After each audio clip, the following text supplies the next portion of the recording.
হাতের বাসি কৃষ্ণের মস্তকের মধুক ওই ব্রাহ্মণের ভিখারি ওই ভিখারিনীর বাচ্চারা চুরি করেছে।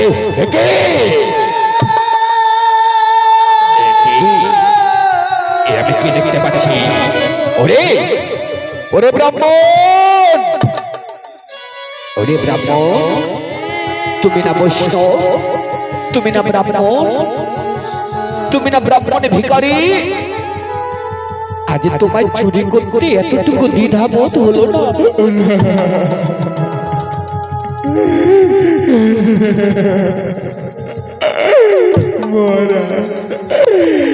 কেউ বিশ্বাস না করলেও আপনি বিশ্বাস করুন মহারাজ, আমি চুরি করতে পারি না। আমি আপনার কৃষ্ণের বাসি চুরি করে। বিশ্বাস আমি কি করে? তুমি আমার বিশ্বাস ভেঙে চুরমাচার করেছো। তাই ওরে ব্রাহ্মণে ভিখারি, তুমি যে অপবাদ, তুমি যে অপরাধ করেছো, সেই অপরাধের জন্য আমি তোমায় কঠোর শাস্তি দেব। সেনাপতি, দাও দাও আমার হাতের চাবুক। তাদের কঠিন শাস্তি না দিলে এদের মতো চুরি, এদের মতো চোররা কোনোদিন শাস্তি পাবে না। না না, সহ্য কর।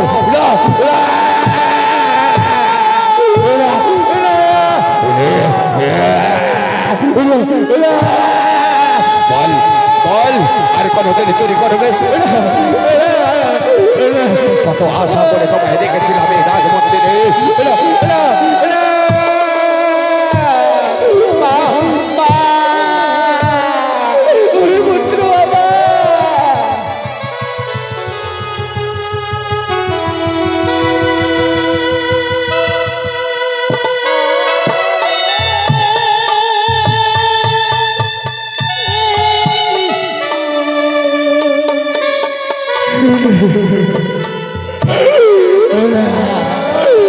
আমি চুরি করিনি, বিশ্বাস করুন মহারাজ, আমরা চুরি করিনি, চুরি করিনি, আমরা চুরি করিনি, চুরি করিনি।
মহারাজ,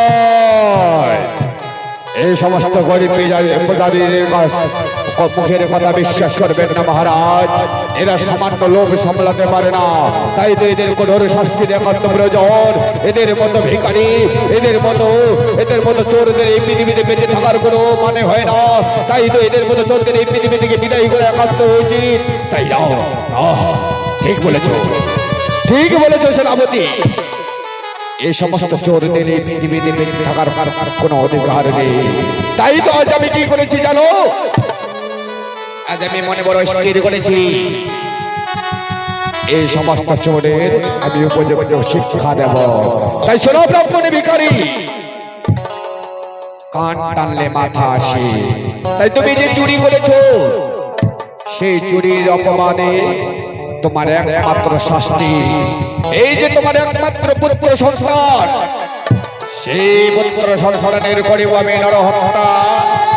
আজ এই পৃথিবী থেকে চিরদিনের মতো তাকে গলা টিপে হত্যা করবো। তাই তো হবে তোমার একমাত্র উপযুক্ত শাস্তি। আজ তোমার পুত্রকে আমার কাছ থেকে কেউ রক্ষা করতে পারবে না। আজ তোমার পুত্রকে করিব আমি নরহত্যা।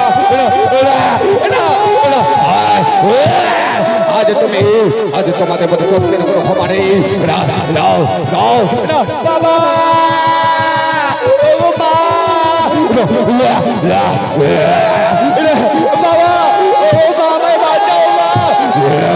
বাবা, তোমার মতো চোরের কোনো ক্ষমা নেই। তাই তো তোমার চোরের শাস্তি, একমাত্র শাস্তি তোমার পুত্রকে করিব নরহত্যা।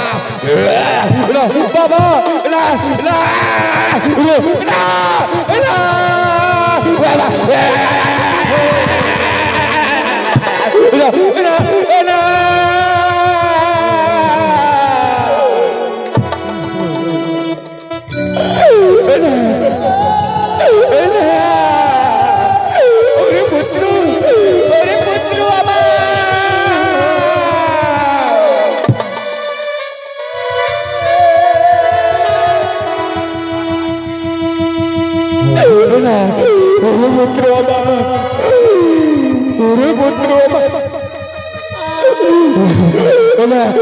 পুত্র আমার একবার আমার বাবা বলে ডাক।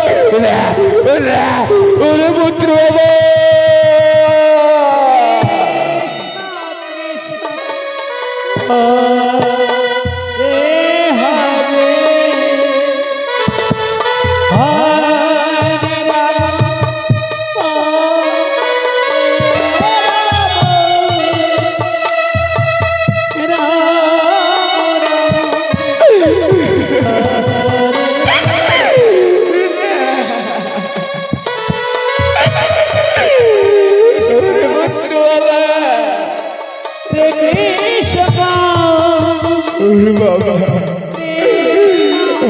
একবার বাবা বলে ডাকে না পুত্র।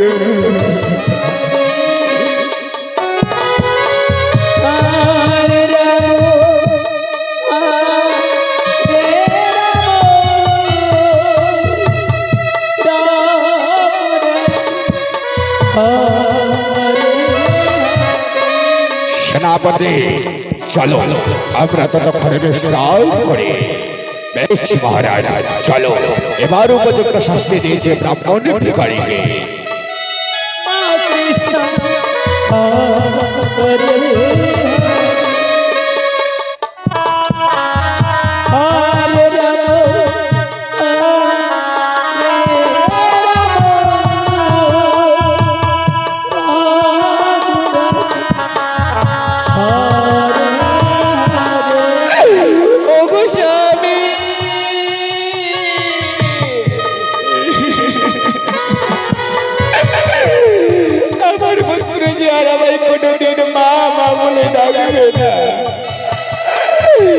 আমার পুত্র আমায় মা বলে ডাকবে না স্বামী, তুমি আমার পুত্রকে ফিরিয়ে দাও।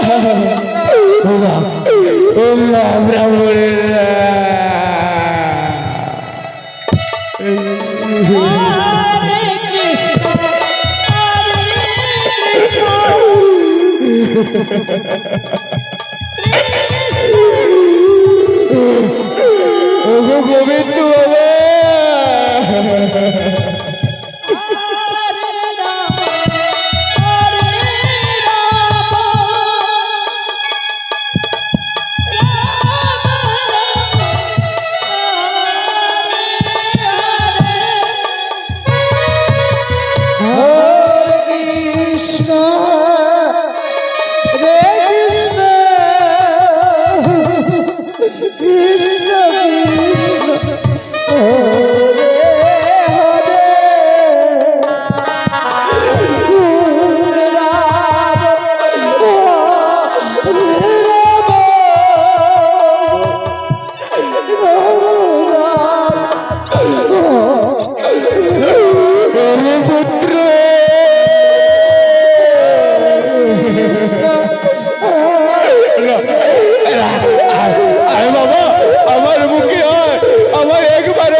করে চিরদিনের মতো বিদায় নিয়ে চলে গেছে। বলো না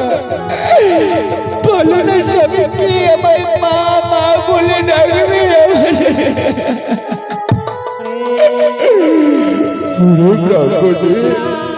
তুমি কোনো দুঃখ করো না। আজ আমি হতভাগ্য পিতা, দারুণ চিন্তার বোঝা মাথায় নিয়ে আজ আমি আমার পুত্রকে নিয়ে যাবো শ্মশানে দাহ করতে। না না,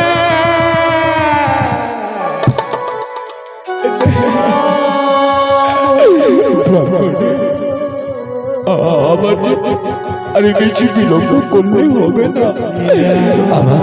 আমার পুত্র যে আত্মা বড় কষ্ট পাচ্ছে, তাই আমি চলে যাচ্ছি। আমি আমার পুত্রকে নিয়ে চলে যাচ্ছি ওই শ্মশানে দাহ করতে। আয় বাবা আয়, আমি তোকে এই চিতায় করবো মুখাগ্নি, আমি তোমাকে ওই চিতার মাঝে শুয়ে তোমায় করবো সৎকার। আয় আয় বাবা আয়, আয় বাবা ব্রাহ্মণী বিদায় বিদায় বিদায়।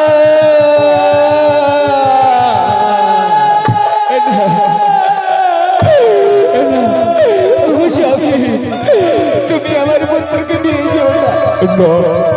ব্রাহ্মণী, আমার পুত্র যে আত্মা বড় কষ্ট পাচ্ছে, আমি চলে যাচ্ছি। বিদায়, আমার হয়তো মুখে বিদায় দাও। বিদায় বিদায়।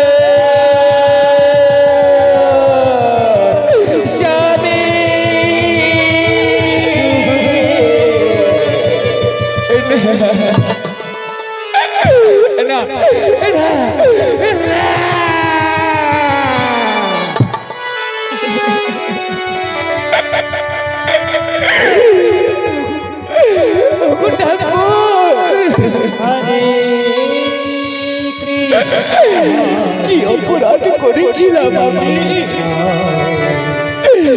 যে অপরাধের কারণে আমার একমাত্র পুত্র সন্তানকে তুমি কেড়ে নিলে? বলো না ঠাকুর, আমি কি নিয়ে বেঁচে থাকবো?